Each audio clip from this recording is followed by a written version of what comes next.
পুষ্প বৃষ্টি করে গোপাল দ্বারা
কথা বলি কিনা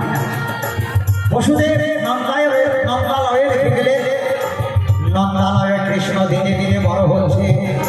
মা যশোমতীর বাৎসল্য প্রেমে একদিন কি করলেন গোপালকে ঘরে রেখে পিতানন্দ গেছে বাগানে মা যশোমতী যাচ্ছেন ঘাটে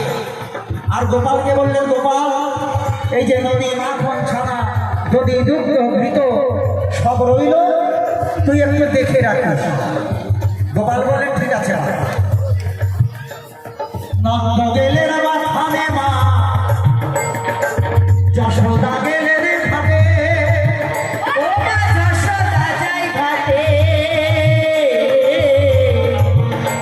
ওরে নন্দ গেলেন আমার থানে মা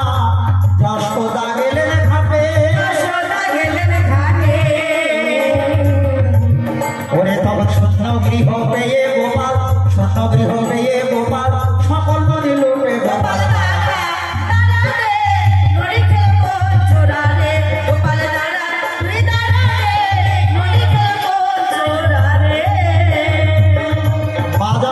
তাড়াতাড়ি করে ঘাট থেকে ফিরে এসেছে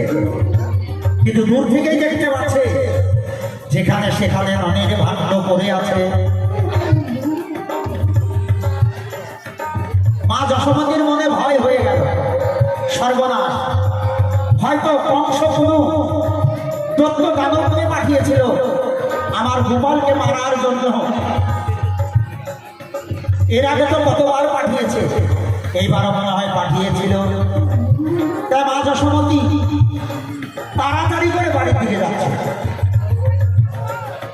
কিন্তু নদী মাখন খাওয়ার পরে যে যার মতো লুকিয়ে গেছে আর কি গোপাল গলায় দাদাকে বললেন দাদা তুই একটু পথের দিকে লক্ষ্য রাখিস